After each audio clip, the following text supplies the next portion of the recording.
When we had the meeting, we had February 14, building of finance from the scratch. Pastor Ali asked the question.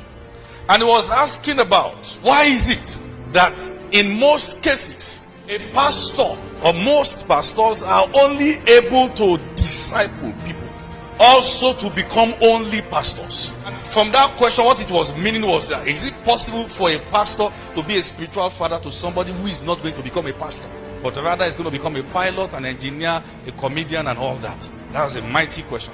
Because a time is coming that people will not be able to fit into one mold. Because the prophecy ahead of the church is that the mountain of the house of the Lord will be exalted above all hills.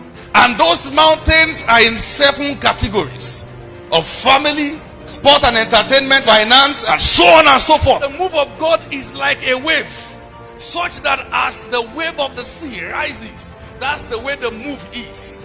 When you are part of a mighty wave that is moving, when it drops, you need humility to be a part of the next move. Humility will mean that whatever it is that might have made you a champion here might be the disqualification for the next.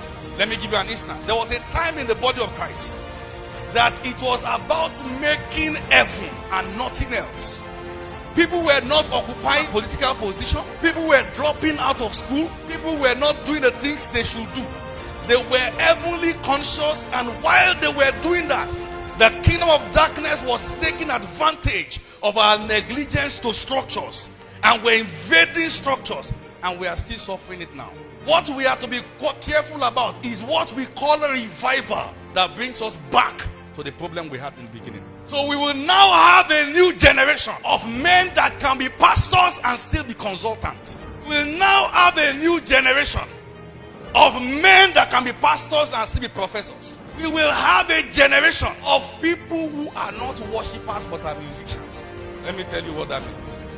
They are not necessarily singing your slow conventional worship song. They are singing songs that a Christian can dance and make melody to. Sing at parties, weddings, and all that. It's going to happen. Because if we don't have men occupy those places, you'll be left with only Timaya on your wedding days. The agenda is occupy all.